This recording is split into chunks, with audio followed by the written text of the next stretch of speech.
A finales de febrero del 2020, el mundo pareció ponerse al revés con una explosiva propagación del COVID-19.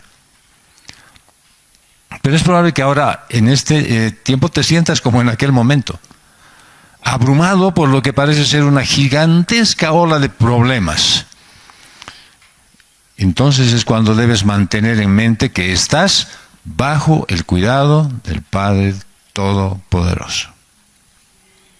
Mucha gente en ese tiempo del COVID se ha desesperado porque veían que cristianos pasaban a la presencia del Señor. Y todos creíamos, no, nosotros estamos protegidos. Habían algunos que se reunían todavía la primera semana diciendo, no, el culto se va a realizar porque el Señor cuida a su pueblo. Es cierto, pero el Señor también quiere que seamos precavidos en nuestra vida. Dios Padre, el sustentador de todo, tiene el control absoluto de todo lo que ocurre en la tierra. No importa que tú no estés consciente de eso. Él está al control de todo. Así que cuando te halles en circunstancias difíciles, es vital que acudas a Dios para que Él te dirija y proporcione la forma en que vas a lidiar con estas circunstancias difíciles. Él ha prometido protegerte y proveer todo lo necesario, si es que confías en su obra salvadora y regeneradora de la humanidad. Y la ventaja es que te ha dado herramientas para tu seguridad.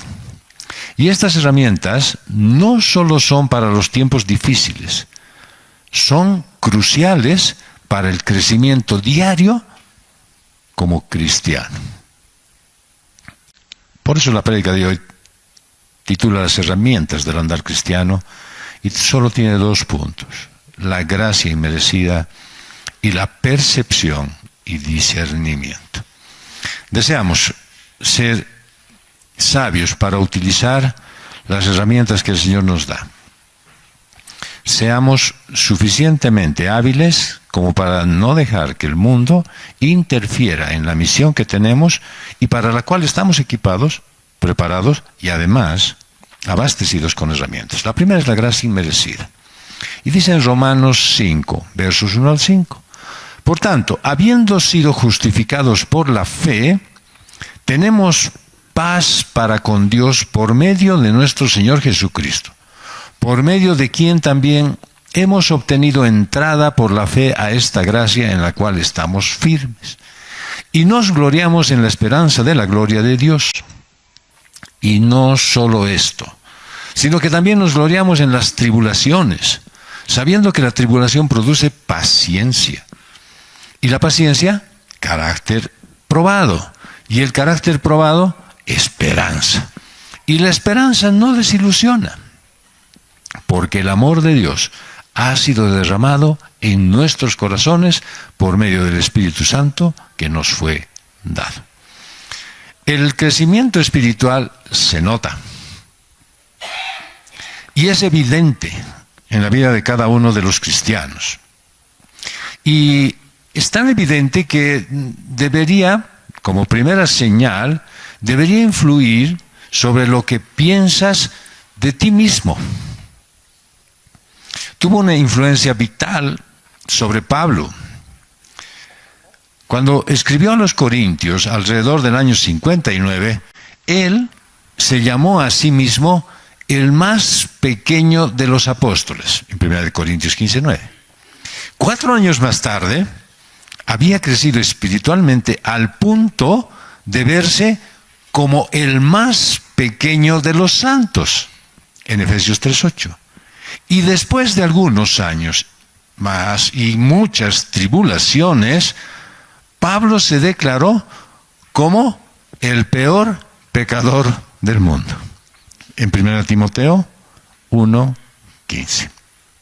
Así es, lejos, ¿no es cierto?, de que vea al ver su crecimiento espiritual, al ver esa conversión que estaba haciendo el Señor en su propia vida, lejos de él creerse que es mejor que todos, más importante que cualquiera, el único que tiene el mensaje de verdad, él se creía solamente un instrumento en manos de Dios. Así es que, en la medida en que tu valoración, tu autovaloración, va siendo más real según la perspectiva de Dios, tú vas a poder tener una vida más acorde con tu crecimiento espiritual. En la medida en que tu crecimiento espiritual te hace volver más entendido, pero más orgulloso, más conocedor de la palabra, pero más soberbio, entonces quiere decir que tu crecimiento espiritual está yendo en sentido contrario. Por lo tanto, fíjate cómo estás. Pero no seas tampoco para decir, bueno, entonces no creceré nada y me quedaré como estoy. No vaya a ser que eso significa una sola cosa: que tú no eres cristiano, que tú no eres salvo y que te espera una horrenda conclusión de vida. Porque al ir madurando y al ir profundizando la intimidad con Cristo, Pablo veía a Dios y se veía él más claramente. Y en lugar de sentirse mejor en cuanto a su propia persona, el crecimiento espiritual le abrió los ojos. Pablo vio que su naturaleza pecaminosa era peor de lo que él se imaginaba. Era incorregible. Cada día veía más clara su extrema necesidad de la gracia de Dios. Y ese era el secreto de su grandeza. La gracia es lo que Dios te da libremente a favor tuyo, pero sin que lo merezcas y en base a la obra de Jesucristo. Es un recurso que no puede ser ganado, no puede ser merecido, sino que únicamente puede ser recibido como un regalo. Y lo dice Pablo en la carta a los Efesios, en el capítulo 2, versos 8 a 9. Porque por gracia ustedes han sido salvados por medio de la fe. Y esto no procede de ustedes, sino que es don de Dios, no por obras, para que nadie se gloríe. ¿Por qué lo ponía así con tanto énfasis? Porque, primero, que los fariseos eran llenos de obras, de mandatos, de reglas, de normas, y creían que cumpliendo eso estaban agradando a Dios. Segundo, nosotros tenemos un contexto que nos lleva a pensar que mientras haga cosas, voy a ser agradable a Dios. Pero a Dios lo único que le interesa es que tú seas obediente y que recibas a plenitud ese regalo que Él te ha dado. Algo que Él te ha otorgado a través del sacrificio de su Hijo Jesucristo, pero que lo entiendas que eso no te da mérito alguno. No te pone en condición diferente y no te da derecho a nada, excepto a todo lo que Dios ya ha derramado sobre ti en la salvación. Eres salvo por gracia, por medio de la fe, dice Pablo, y entonces creces en la vida cristiana por medio de la fe. La gracia solo puede ser iniciada y sustentada por Dios. Así es que todo lo que trates de hacer que no sea en respuesta a ella, no tiene valor. Puedes de verdad ponerte en una vigilia de oración 24 horas sobre 2 pepas de durazno y no va a servir de nada, si es que no está dentro de la gracia de Dios. Cualquier cosa que hagas por tu propia iniciativa te saca del ámbito de la gracia y te coloca en el ámbito de las obras o de la ley. Es decir, es como si tú quisieras decirle a Dios: yo sé que me has regalado la salvación, me has adoptado como tu hijo, yo sé que ha muerto Jesucristo por mí, pero ¿qué te parece si yo puedo hacer algún par de cosas que me agreguen algo, que me den un estatus diferente contigo? Pues a Jesucristo no le interesa eso. Nada de lo que tú puedas ofrecerle por tu propia cuenta va a ser bueno. En algún momento escuché a un renombrado predicador que dijo: nosotros muchas veces cuando estamos orando estamos pecando. En la carta a los Romanos, en el capítulo 11, verso 6, dice el apóstol Pablo: Pero si es por gracia, ya no es a base de obras. De otra manera, la gracia ya no es gracia. Y si por obras, ya no es gracia. De otra manera, la obra ya no es obra. Aún las obras tienen que ser hechas en el parámetro, en el marco de la gracia. Nadie puede llegar a Dios por sus propias obras, ni lograr la aprobación de Dios por medio del esfuerzo humano. Pablo, tomen en cuenta que era un ex fariseo sin mancha.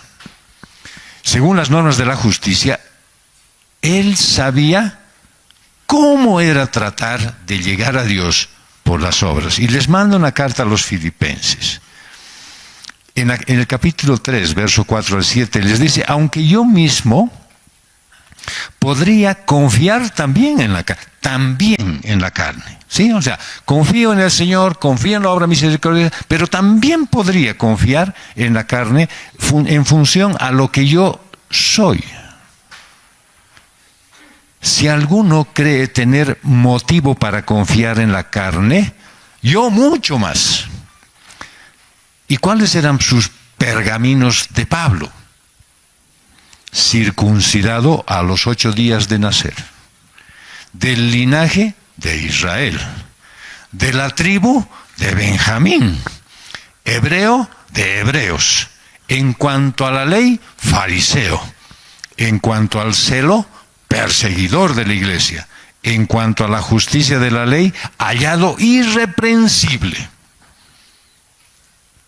Solo ese currículum ya lo ponía para cualquier legalista en las puertas del cielo. Para muchos de nosotros tenemos algo parecido. Anciano, predicador, evangelista, conocedor de la Biblia, hablo 4 idiomas bíblicos. Y vean lo que dice Pablo. Pero todo lo que para mí era ganancia, lo he estimado como pérdida por amor de Cristo. Así que todo lo que tú consideres que tengas como para que el Señor aprecie en ti, deberías considerarlo como una pérdida. ¿Por qué? Porque el amor de Dios es el que te tiene en el lugar donde estás. Pablo entendía cómo la mente legalista se opone a la gracia. Y no aceptaba que en el hombre no hay nada bueno. Pero entonces tiene que escribirles una carta a los romanos.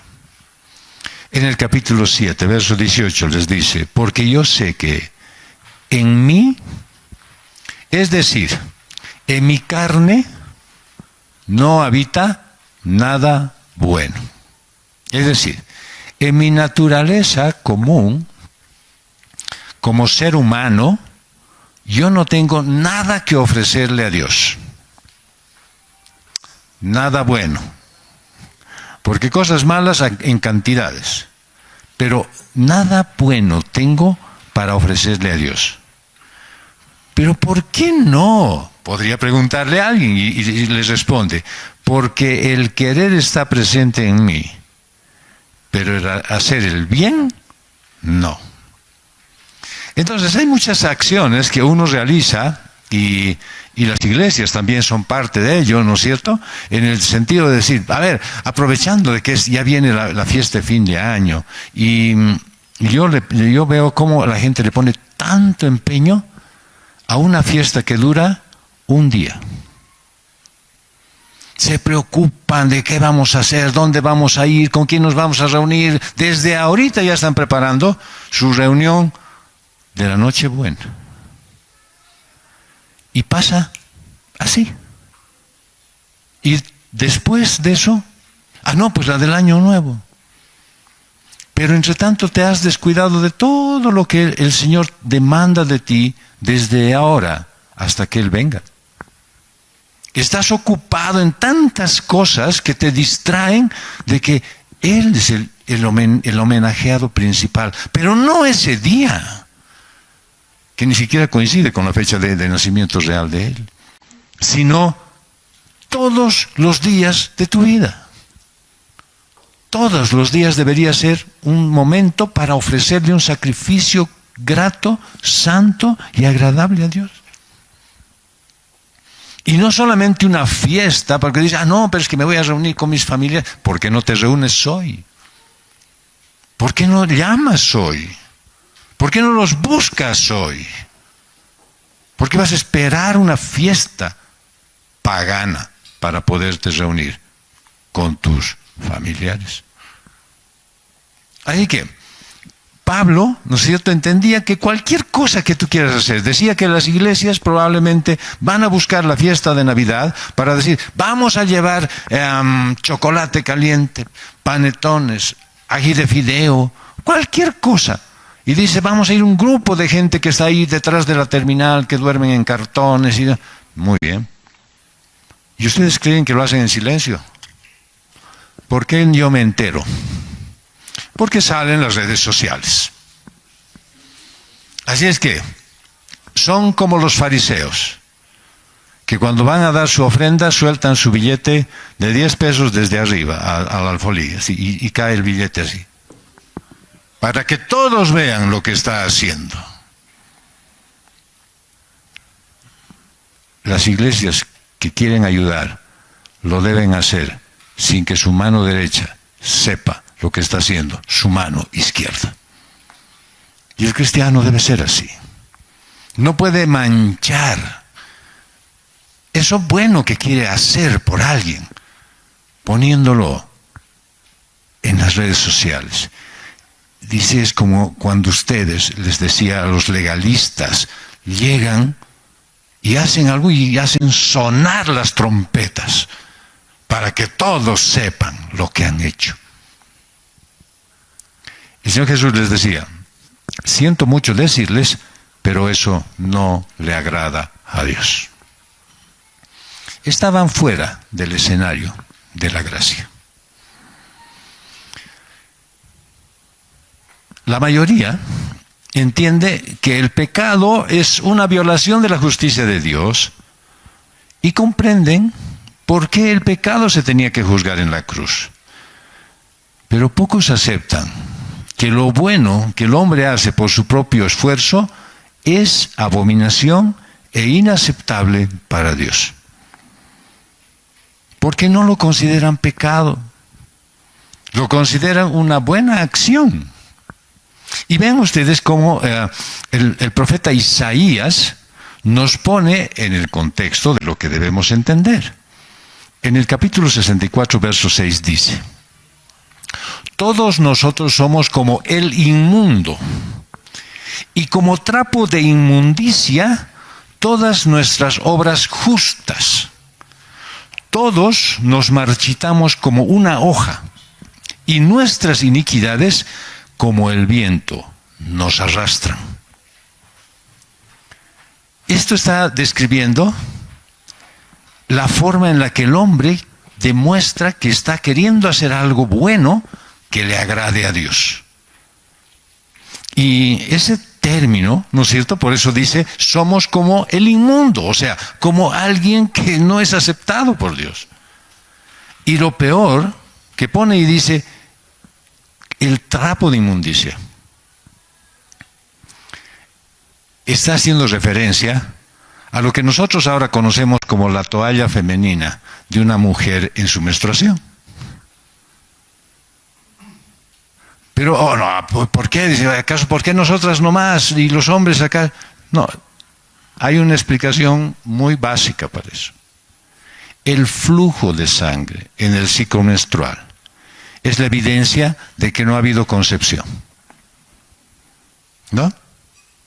Muchos han debido pasar, y muchas han debido pasar, por eso he ejercido mi derecho de darle gusto a mi cuerpo, ¿no es cierto? Pero me he ido a hacer un análisis y aún todavía no llega. Y entonces los nervios. Y cuando baja, bien, felices, todos contentos. Esa sangre refleja que no hubo concepción. Y el no haber concepción significa que no hay nacimiento. Y si no hay nacimiento, no hay vida. Entonces Isaías dice que el bien humano se parece a ese trapo de inmundicia, a los ojos de Dios.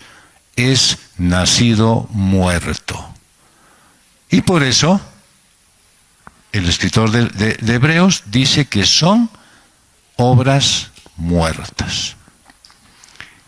En la carta a los Hebreos, capítulo 6, verso 1 y 2, dice: por tanto, dejando las enseñanzas elementales acerca de Cristo, avancemos hacia la madurez, no echando otra vez el fundamento del arrepentimiento, de obras muertas y de la fe en Dios, de la enseñanza sobre lavamientos, de la imposición de manos, de la resurrección de los muertos y del juicio eterno. No tomes en cuenta normas, porque todas esas cosas son obras muertas. Recuerdo en esta nueva corriente de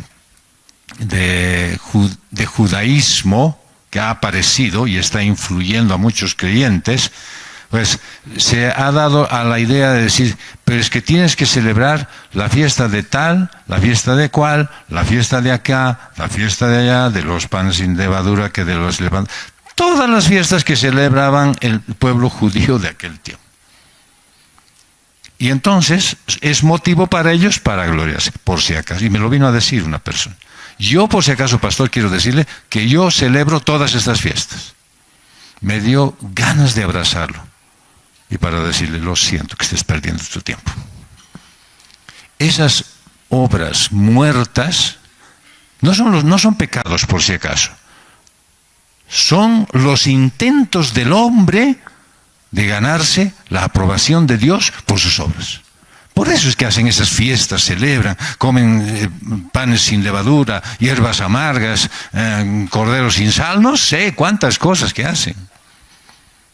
Todos sacrificándose para decir, bueno, aquí está Dios, mira, mi sacrificio me tienes que aprobar. Y no lo logran. Lo bueno en ti es relativamente bueno. Tu justicia es relativamente justa.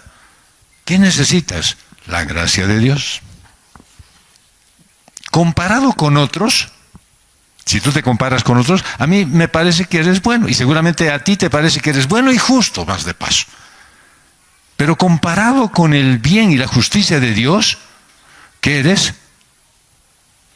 Como el inmundo. No, tampoco, cada uno sus confesiones. Como el inmundo. Las obras son como el trapo de inmundicia. ¿Cómo eres tú? Como la toalla higiénica. Tú eres como el inmundo, porque haces las cosas que no le agradan a Dios. ¿Sí? Puedes confiar en ti mismo, apoyándote en tu intelecto, en tu fuerza, en tu bondad, y engañarte a ti mismo. O puedes mirarte con realismo y ver que tu única esperanza es confiar en Dios y depender de las riquezas de su gracia. Vean ustedes este relato que hace el Señor Jesús en Lucas 18, 9 al 14. Dijo también Jesús esta parábola a unos que confiaban en sí mismos como justos y despreciaban a los demás. Dos hombres subieron al templo a orar, uno era fariseo y el otro recaudador de impuestos. El fariseo, puesto en pie, oraba para sí de esta manera: Dios, te doy gracias porque no soy como los demás hombres, estafadores, injustos, adúlteros, ni aun como este recaudador de impuestos. Yo ayuno 2 veces por semana, doy el diezmo de todo lo que gano.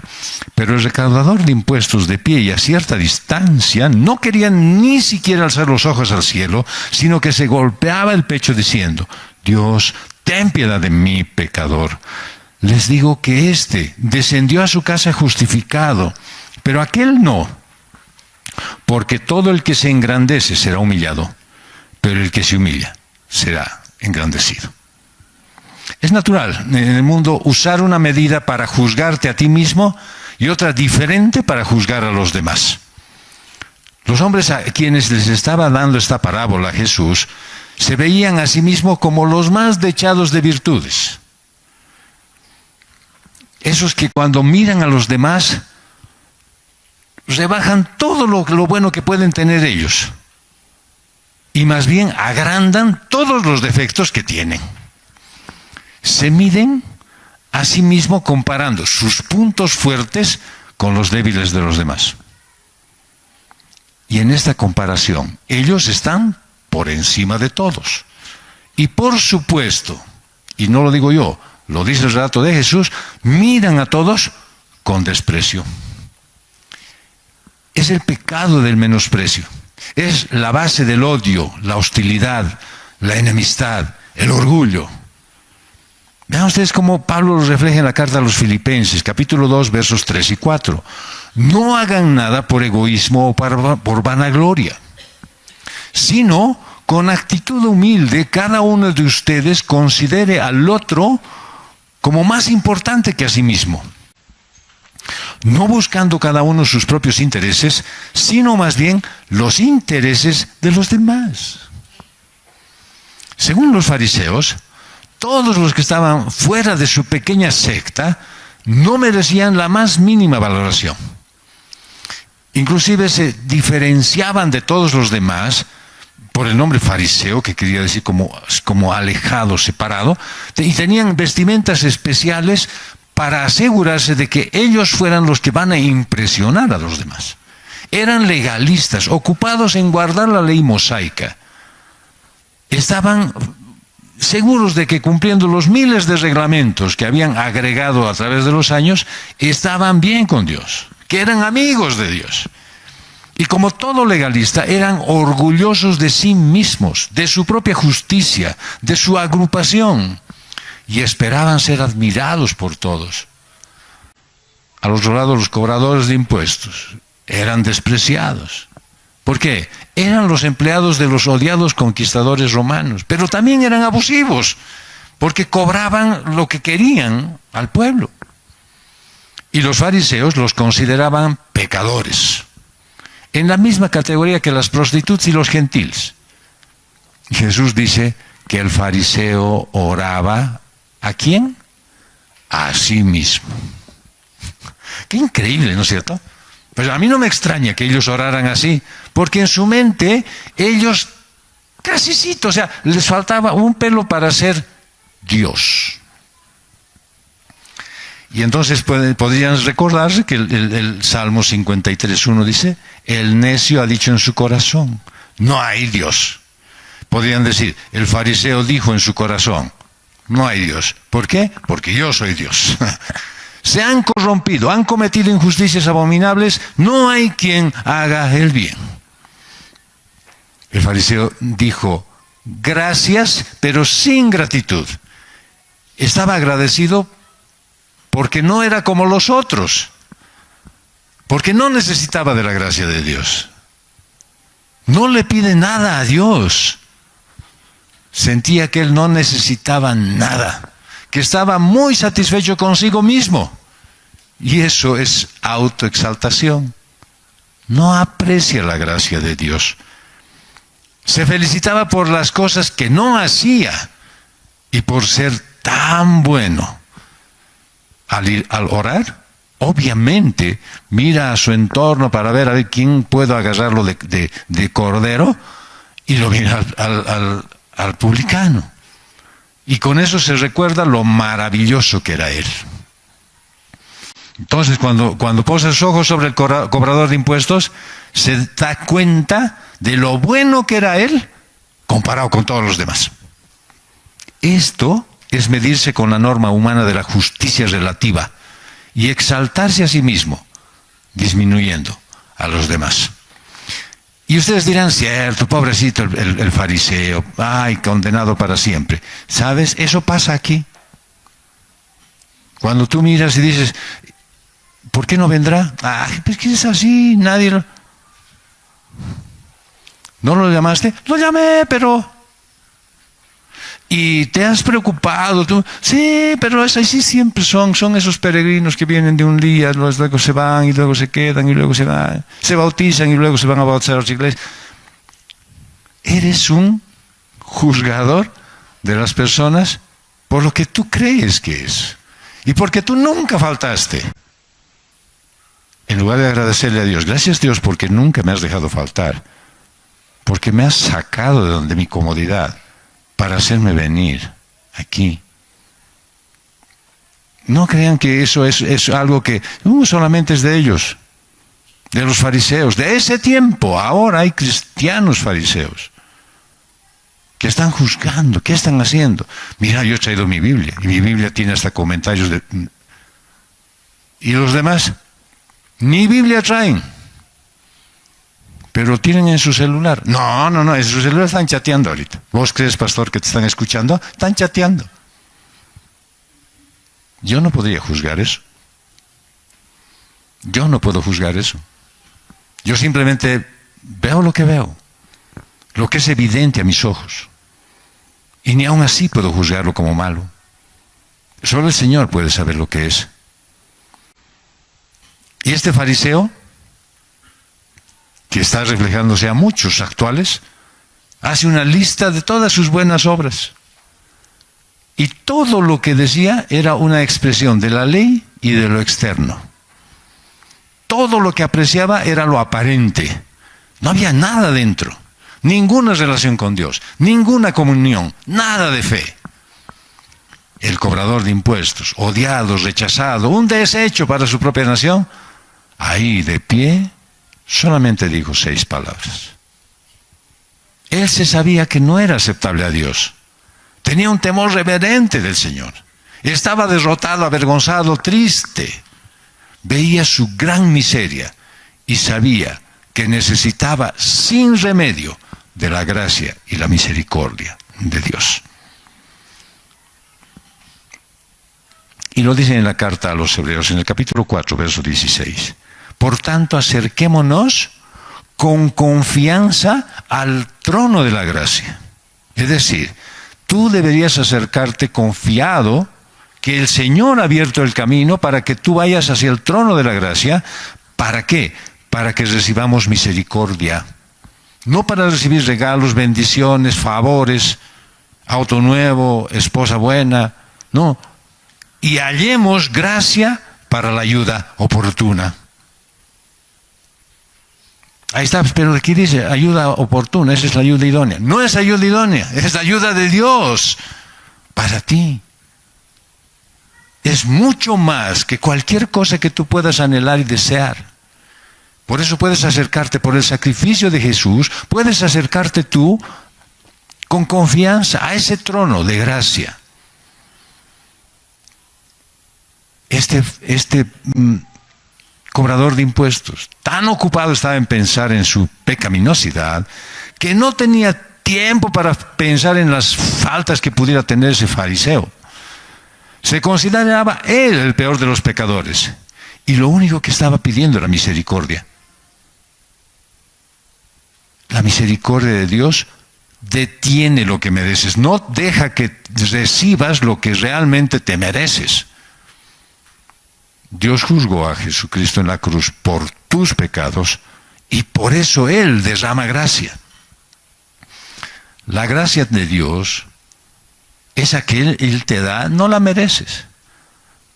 La justicia de Jesucristo, las riquezas de su gloria, su herencia y su poder, eso es todo lo que Él te da, sin que tú lo merezcas. Pero los únicos que pueden recibir gracia son los que perciben su necesidad de ser perdonados. No importa lo orgulloso o justo que se sienta el fariseo, él dice que al retirarse del templo, no fue justificado ante Dios. Habrá dado una ofrenda interesante, de repente ha llevado sacrificio, ha orado para que todo el mundo lo escuche, y él se fue peor de lo que llegó. Y dice en el Salmo 51, 17, ¿por qué es eso? Porque los sacrificios de Dios son el espíritu contrito. Al corazón contrito y humillado Dios no despreciarás. Así que el fariseo llevó todo menos un corazón contrito. No dice la parábola de Jesús cómo el cobrador de impuestos se sentía al retirarse del templo. Solo sabemos por lo que dice que Dios derramó gracia sobre él. Y parte de la madurez es tener la capacidad de verte a ti mismo como Dios te ve, sabiendo cuándo estás fuera de comunión con Él, cuándo le ofendes, y también, sin lugar a dudas, saber cuándo estás funcionando dentro de su gracia y le agradas. En 1 Corintios 15, verso 10, dice, pero por la gracia de Dios soy lo que soy. ¿Se dan cuenta? No por la preparación que tengo, no por los títulos que he logrado, no por la familia en la que he nacido, no porque lo conozco al pastor, sino por la gracia de Dios. Y su gracia para conmigo no resultó vana. Antes bien, vean ustedes el resultado de la gracia. O sea, recibió gracia y este es el resultado. He trabajado mucho más que todos ellos. Ese es el resultado de la gracia. La gracia no solamente te da para que tú puedas gozar de estar tranquilo, no te enfermes nunca y puedas gozar de tener a cosas que te agradan y te posen cómodo, sino que más bien tú haces que esa gracia se evidencie en cosas que tú manifiestas en tu propia vida. He trabajado mucho más que ellos, aunque no yo. Y esa es la manera en la que puedes entender tú que obra la gracia. He sido fiel, no por mí. He sido usado por el Señor, no por lo que valgo. He tenido la oportunidad de hacer un montón de cosas, porque a Dios le ha placido. Él dice, he trabajado más que todos, pero no yo, sino la gracia de Dios en mí. La gracia es una herramienta que puedes usar o no. En el ámbito de la gracia, las riquezas de Dios están a tu disposición. El poder, la sabiduría, la capacidad de resistir la tentación que tenía el apóstol Pablo, eso también está a disposición de ti por la gracia de Dios. El poder de la gracia de Dios en tu vida se va a ver reflejado en tus acciones. Cosas que considerabas imposibles las vas a hacer. Por ejemplo, ¿te es difícil perdonar con total aceptación? Y sinceramente, la gracia de Dios lo hace posible en ti. No puedes dejar ese pecado recurrente, una costumbre de reaccionar ante las circunstancias. La gracia te acompaña hasta el arrepentimiento genuino y la paz con Dios. Luchas todavía con la ira, con la falta de control, con el ansia de controlar todo. La gracia te pone en un lugar seguro y a tu gusto. No sabes cómo predicar el Evangelio. La gracia de Dios se derrama sobre ti y sobre los que van a escuchar tu predicación. Y vas a ver que Dios sana y salva a personas que están en tu entorno. ¿Quieres servir en la iglesia? Pero encuentras que te falta todavía algo más de preparación. Sí, todavía mi zapatito me aprieta. La gracia te equipa para que lo hagas con amor y firmeza. ¿Tú crees que no necesitas la gracia de Dios? ¿Tú crees que está bien no usar la gracia de Dios? Es con ella que puedes ser útil, servir y vivir como a Dios le agrada.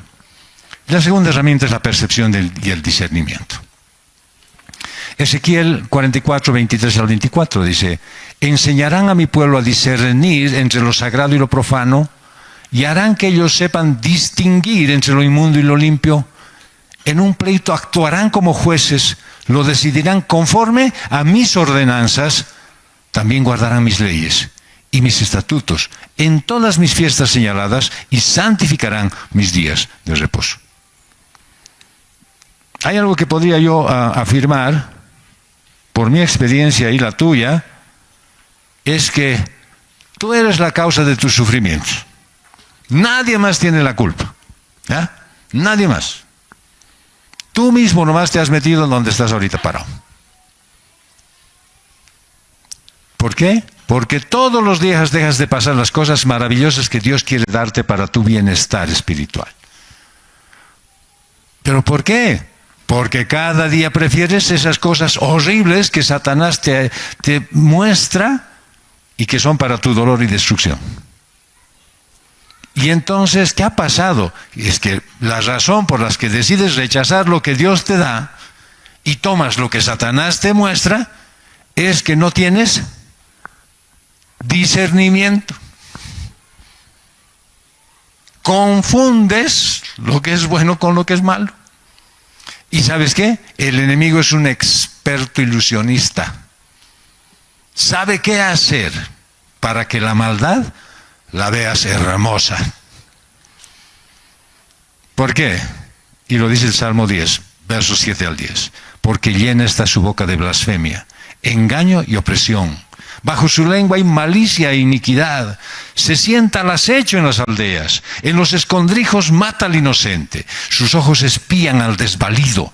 Acecha en el escondrijo como león en su guarida. Acecha para atrapar al afligido. Y atrapa al afligido arrastrándolo a su red. Se agazapa, se encoge. Y los desdichados caen en sus garras. ¿A quién está buscando? A todo aquel que no confía en el Señor y confía en su propia prudencia. A todo aquel que está confiando en que las cosas de este mundo le van a ayudar, las cosas de esta sociedad le van a dar ventajas y por lo tanto está confiando en nada. Pero el enemigo no está durmiendo, está al acecho, está mirando, está observando lo que estás haciendo. Y al menor descuido te agarra, porque está como un león rugiente, buscando a quien devorar. Caes en sus redes sociales, en sus redes, porque no has cultivado la habilidad de distinguir entre el bien y el mal. Sin discernimiento, o sea, sin la habilidad de hacer distinciones y decisiones sabias, tu fracaso espiritual es inevitable. Mira lo que dice Romanos 12, 21. No seas vencido por el mal, sino vence el mal con el bien. La frase no seas vencido por el mal es una orden a no ser convencido a hacer algo que te destruye. La palabra mal es algo relacionado a putrefacto hasta la médula, dañino, perverso, pero a la vez es algo que quizás se ve muy bien, muy, pero muy bueno. Y los romanos, por eso les mandé esa carta, se dejaban engañar por las apariencias. Pensaban que algunas cosas malas eran buenas. Pues ¿cuántos cristianos romanos hay todavía por aquí? Que se la siguen creyendo al mundo que no te hace daño eso. Vamos, desde ahorita preocúpate de la Navidad. ¿Qué vas a hacer en el Año Nuevo? Ni siquiera sabes si vas a vivir mañana y estás preocupado de qué te vas a vestir, si vas a comprar rojo, blanco o amarillo. Y la mayoría ya sabe de qué estoy hablando, porque están preocupados en eso, ¿cierto? Por lo tanto, no hagan pues como los romanos, que se dejaban engañar por las apariencias. Pablo les ordena que dejen de ser conquistados por ese cáncer putrefacto. Y el profeta Isaías ya les había escrito en el capítulo 5, verso 20 al 21. Ay de los que llaman al mal bien y al bien mal, que tienen las tinieblas por luz y la luz por tinieblas, que tienen lo amargo por dulce y lo dulce por amargo. Ay de los sabios en sus propios ojos e inteligentes ante sí mismos. Esa es la prueba más grande. Y cuando dice ay, no está diciendo ay, está diciendo qué lástima, qué lamento que tengo por ellos, cuánto me duele que eso suceda. Y quizá la prueba más grande es la prueba de la maldad. Y la mayoría de los cristianos no saben qué es el mal. El mal es la política de Satanás, o sea, es cualquier cosa que se opone a la perfecta voluntad de Dios. La esencia del mal es hacerse independiente de Dios. Cualquier cosa que el ser humano hace por sí mismo es hacer el mal. Porque el propósito para el hombre jamás fue que él funcionara independientemente de Dios, porque lo va a atarrear. El cristianismo es débil porque la mayoría de los cristianos piensan que el mal es el pecado. Y entonces, como así lo creen, están librando una batalla que ya ha sido ganada por Jesucristo en la cruz. El pecado ya ha sido vencido. El pecado es una de las manifestaciones del mal. No es el mal en sí mismo. La batalla contra el pecado fue ganada en la cruz. Allí el juicio del pecado fue derramado sobre Jesucristo. Pero el mal tiene otras manifestaciones que son con mayor frecuencia las que puedes dejarlas pasar por alto. ¿Sabes qué es el mal? El mal es un estilo de vida que está sujeto a la autoridad del maligno. Una clase de vida que te inclina a no obedecer a Dios. El bien humano. Es decir, lo que el ser humano puede hacer como bueno es esa madera, heno y hojarasca que va a ser consumida en el tribunal de Cristo. ¿Se acuerdan ustedes? Lo que dice 2 Corintios 5:10, porque todos nosotros debemos comparecer ante el tribunal de Cristo para que cada uno sea recompensado por sus hechos estando en el cuerpo, aquí, de acuerdo con lo que hizo, sea bueno o sea malo. Así es que aquí ya estás probando lo que está pasando en tu vida. Si estás viviendo vencido por el mal, entonces puedes sacar la lista de las dificultades, problemas, complicaciones que tienes. ¿Cuál es la solución? Pablo lo dice, vence con el bien el mal. Es decir, al pecado no es el mal, es la clase de vida. Entonces, ¿qué tienes que hacer? Cambiar de estilo de vida. Era la solución para estos creyentes fracasados. Y en lugar de ser vencido, Pablo dice, véncelos tú. Es decir, no sigas en ese estilo de vida del mal. Vive en el bien, en el estilo de bien de Dios. Hay una sola manera de vencer el mal, es con el bien. La frase traducida, a los que les gusta investigar un poco, es con el bien, es en la esfera del bien. ¿Y cómo podría ser, digamos, un pequeño ejemplito de esa esfera del bien? O sea, alguien de repente dice, pero no lo entiendo muy bien, pastor. O sea, ¿qué puedo hacer? Y entonces el Señor Jesús sale a tu encuentro y te dice en Lucas 6, 27 al 30. Pero ustedes los que oyen, aquellos que hoy el pastor les está diciendo, vence al mal con el bien, amen a sus enemigos, hagan bien a los que los aborrecen, bendigan a los que los maldicen, oren por los que los insultan. Al que te hiere en la mejilla, preséntale también la otra. Y al que te quite la capa, no le niegues tampoco la túnica. Y a todo el que te pida, dale. Y al que te quite lo que es tuyo, no se lo reclames. Ay, no, eso está difícil. Parte del vivir el bien. No es todo. Ya, entonces voy a hacer estas 4 cositas y ya está. Parte del vivir el bien. ¿Estás practicándolas ya esto claramente? No, porque ya estás pensando cuántas velas vas a comprar para el año nuevo y vas a encender para que te vaya bien, cuántas uvas te vas a comer para que resulte que todos los días y todos los meses no tengas problemas. Pablo está hablando del bien divino, el bien absoluto, el bien intrínseco. Uno que solo puede ser producido por Dios. Cuando me hicieron la invitación, ¿por qué no te vienes al restaurante? Y yo dije, no, pues vamos a celebrar el Año Nuevo chino. No está bien, pues, ¿no es cierto? Algunos van a creer, esto debe ser bueno. Porque somos así, pensamos que todo lo que estamos haciendo está bien.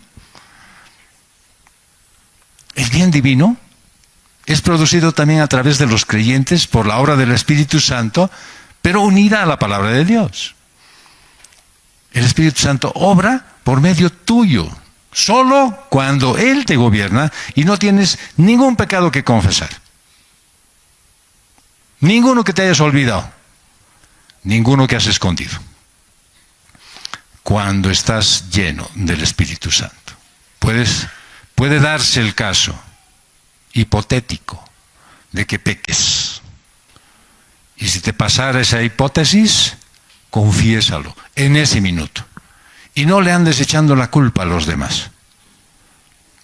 Por si acaso vamos a tener una charla de fin de año con la reunión de familias. Y vamos a hablar de las diferencias entre el hombre y la mujer en la segunda parte. Hemos hablado ya en una primera, y los que se la han perdido, se la han perdido. Y los que van a venir este viernes, van a ver las diferencias entre el hombre y la mujer. Y van a darse cuenta por qué es que siempre andan en confrontaciones. ¿Por qué es que, la mujer que me diste, la serpiente que habías puesto vos aquí en el camino? O sea, ¿por qué es que nosotros nos esquivamos las responsabilidades que tenemos? Solamente les estoy dando un pantallacito chiquitito para que les interese venir a saber. Si tú no tienes la verdad atesorada en ti, has hecho del Espíritu Santo como si fuera un obrero sin herramientas. La obra que quiere hacer en ti y a través tuyo, lo hace a través de la palabra. Por eso es que tienes que alimentarte de ella todos los días. Cuanto más almacenes la palabra de Dios en tu mente, más el Espíritu Santo aplica esas enseñanzas para que puedas tener una vida útil. El apóstol Pedro escribió en 1 de Pedro 3, 8 al 9, en conclusión, aunque no estamos acabando, cuidado, ya está acabando. No, Pedro está diciendo en conclusión, no yo. Sean todos de un mismo sentir, compasivos, fraternales, misericordiosos, de espíritu humilde, no devolviendo mal por mal o insulto por insulto, sino más bien bendiciendo, porque fuéramos llamados con el propósito de heredar bendición. Entonces hagan copy-paste. A ese mensaje de Jesús le suman el de Pedro. Y después van a ir sumando el de Pablo y van a ir sumando el de Santiago y muchos otros más para que su vida esté viviendo en el bien. El discernimiento para saber si estás haciendo bien o mal es el resultado del equilibrio entre la palabra y el espíritu en tu vida cotidiana. La sabiduría que viene de la palabra te hace percibir el origen de las cosas y tienes la habilidad de saber qué acción tomar. Por eso me parece inaudito que pastor, ¿qué debo hacer en esta situación? ¿Qué dice la Biblia? No sé, ¿usted me lo puede buscar? Claro, tengo concordancias, voy a buscármelo en concordancias. Pero si el Espíritu te está diciendo qué es lo que tienes que hacer, escúchalo. Pero saber qué hacer nunca basta. Eso ya lo sé yo por experiencia. Les digo con versículos, me paso el trabajo de hacer todo un estudio. Esto es lo que tienes que hacer. ¿Está bien? No es solamente saber, sino necesitas valentía. Y esa valentía solo viene del Espíritu Santo, el Paracleto, el alentador. El escritor de Hebreos escribía en el capítulo 5, versos 3 al 14, porque todo el que toma solo leche no está acostumbrado a la palabra de justicia porque es niño. Pero el alimento sólido es para los adultos, los cuales por la práctica tienen los sentidos ejercitados para discernir el bien y el mal. Es decir, que si tú ahorita me dices, pastor, de verdad es que me resulta difícil saber qué decisión tomar en este aspecto, entonces tengo que apapacharte, sentarte en mis rodillas y empezar a acunarte como niño. Porque está hablando de alguien que está alimentado solo por la leche de la palabra. Es lo más básico, la doctrina más simple. Y el autor lo llama inexperto a esa persona. Es una palabra griega que se usaba en el caso de un obrero sin experiencia. El que toma leche es inexperto. Le falta la experiencia de la palabra de justicia en su vida. Le falta probar lo que Dios dice que es cierto. Y Pablo dice, es que no sabe discernir. Y le manda una carta a Timoteo, la segunda. En el capítulo 2, verso 15, le dice, procura con diligencia presentarte a Dios aprobado, como obrero que no tiene de qué avergonzarse, que maneja con precisión la palabra de verdad. Si se dan cuenta, tiene una relación absoluta en lo que está diciendo, en el sentido de que el escritor de Hebreos, debes dejar de estar tomando leche. Ya tienes que tomar alimento sólido. Hay muchas congregaciones donde están repartiendo leche a montones, y me parece muy bien porque están empezando a criar las guaguas que un día serán adultos. Lastimosamente muchos se quedan en esa condición y siguen siendo amamantados hasta que tienen 27 años, o 30 o 35, de cristianos, ¿cierto? Y entonces deberían ya dejar esa lechecita para buscar alimento sólido. ¿Qué hay? Y bendito sea Dios, muchas iglesias que están ofreciendo alimento sólido. Pero el tema está, ahora, ¿cómo puedo discernir qué es alimento sólido y qué es mi lechecita? Porque mi lechecita estoy aquí y me enseñan bonitas cosas y están todos mis amiguitos. Tú ya debías estar en la universidad estudiando por tu cuenta, solo. Y estás todavía con tus amiguitos, caminando de la calle, jugando y saltando. Basta ya de eso, ya no. No vas a poder discernir nunca en lo que es bueno y lo que es malo, si sigues tomando leche de la palabra de Dios. La única manera que puedes recibir aprobación, pues es por medio del estudio y la aplicación de la palabra a tu vida. Pero si eso te falta, pues eres inexperto, incapaz de percibir, de aplicar la palabra de Dios. Y eres lo que el autor llama aquí un niño. A mí me gustaría que el padre me diera autorización de cascarlos a algunos de sus hijos para que dejen de ser niños. Pero no me ha autorizado. Ahí está él. Pero todavía no ha salido en tarea. Ya saldrá a hacer justicia y disciplina. Homero usaba una palabra para describir a los hombres adultos que eran aniñados e infantiles mentalmente. Esa misma palabra la utilizaba. Esos adultos que al primer lío, corren donde su mamá. Ahora como ya no saben su mamá, donde su mujer.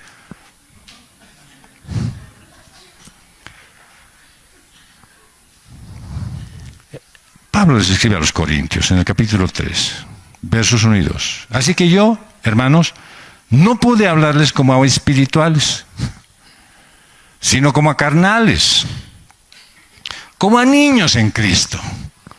Les di a beber leche, no alimento sólido, porque todavía no podían recibirlo. En verdad, ni aún ahora pueden. Les doy un poquito de alimento, se estriñen ya también. Ahora, ¿qué puedo hacer con ustedes? El creyente, ¿no es cierto?, que ha podido lograr la madurez espiritual, todavía se está alimentando con leche y entonces es aniñado, es infantil. El alimento sólido de la palabra, la sana doctrina, es para los maduros.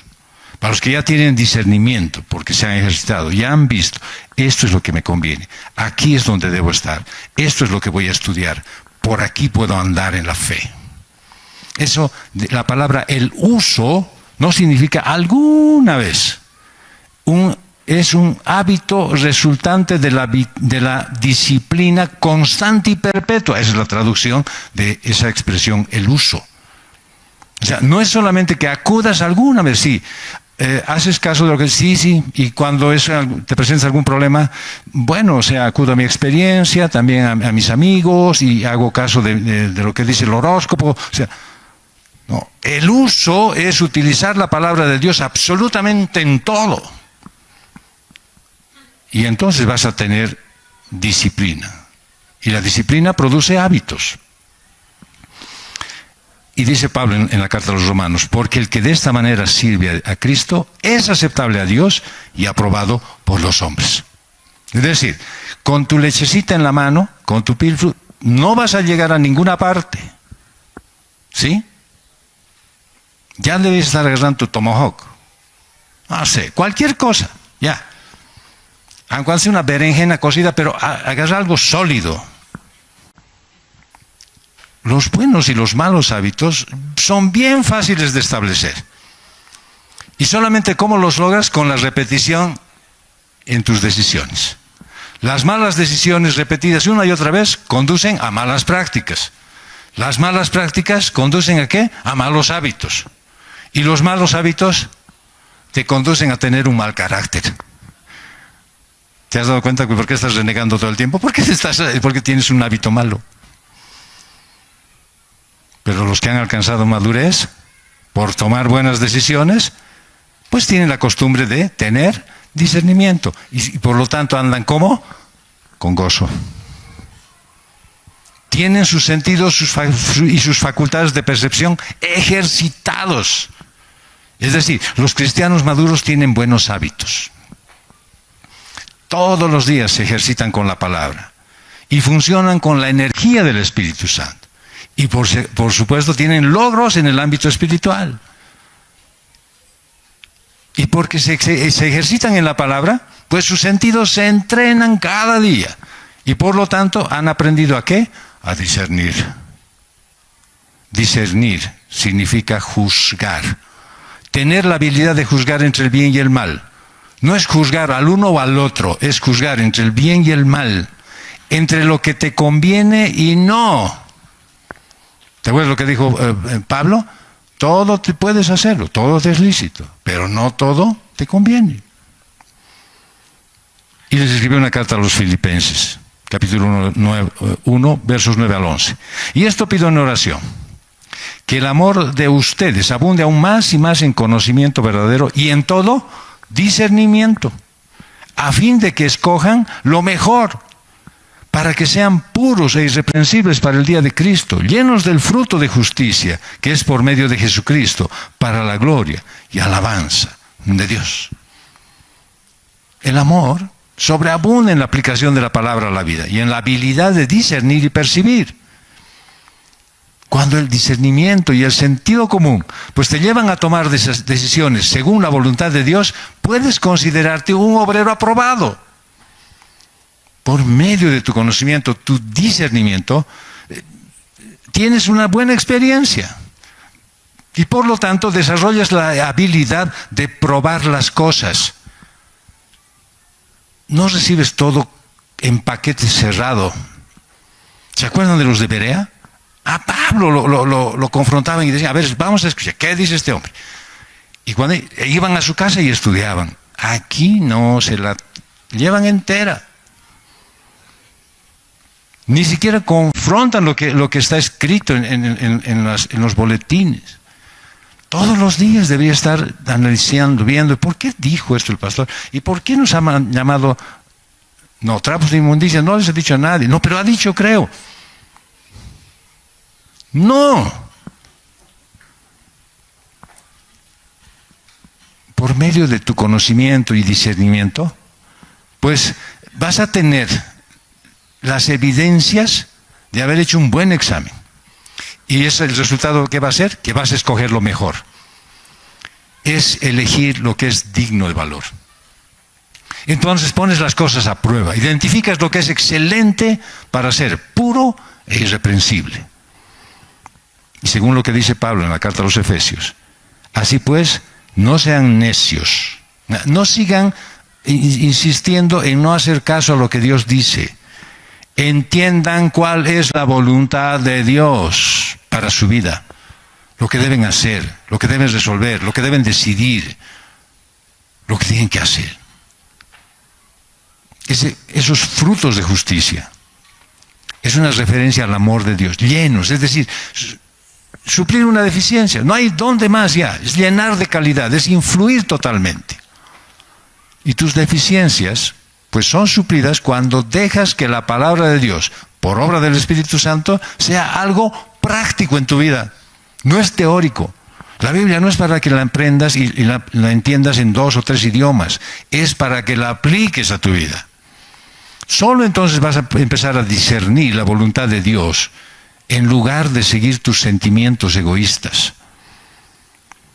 Les escribe a los Colosenses una carta, en el capítulo 1, verso 9. Por esta razón, también nosotros, desde el día que lo supimos, no hemos cesado de orar por ustedes, pidiendo que sean llenos del conocimiento de su voluntad en toda sabiduría y comprensión espiritual. Que aprendan por el amor de Dios de una sola vez a discernir lo que en realidad les conviene. Y dejen de hacer lo que están haciendo que desagrada a Dios, vivir en el mal.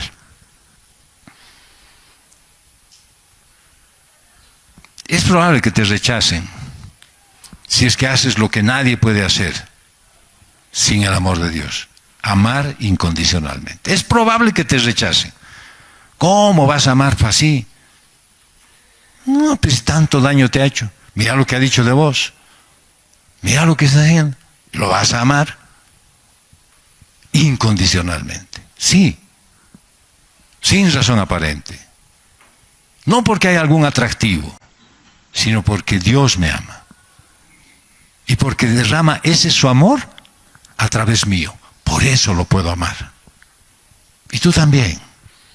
Puedes amar a quien, imagínate ahorita, no tanto porque ya te estás imaginando 2, 3, 4, no, uno más. Con el primero que aparece en tu mente, con ese aplica el amor de Dios.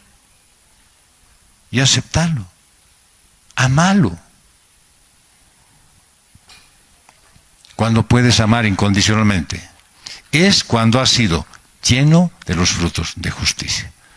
Ese amor te da la habilidad de discernir, de tomar decisiones acertadas, de agradar a Dios en todo. Es cuando verdaderamente puedes terminar el día y decir, hoy Señor he sido un instrumento tuyo. Ahora sí vamos a concluir. La gracia ha sido derramada en tu vida cuando menos méritos tenías, cuando no podías justificar que Dios te salvara. Y la gracia de Dios sigue obrando en tu vida, en la vida de sus hijos que son obedientes, que saben que sin ese regalo no harían nada bien. Por gracia puedes resistir la tentación, vivir sin pecar con tanta frecuencia y dejar de amoldarte al mundo. Y también necesitas por gracia discernir lo que te conviene y no escoger lo mejor para ti, percibir el peligro y huir. El discernimiento viene con la llenura del Espíritu Santo y es necesario para distinguir entre lo bueno y lo malo, entre lo bueno y lo mejor. Y cuando enfrentas una decisión, ¿cómo sabes si Dios te está hablando? O tal vez estás escuchando solamente tus propios deseos. El tiempo para tener discernimiento es hoy. No esperes hasta que tengas que tomar una decisión crítica. Pide al Padre que, a través de su gracia, te dé la capacidad de hacer lo bueno, agradable y perfecto.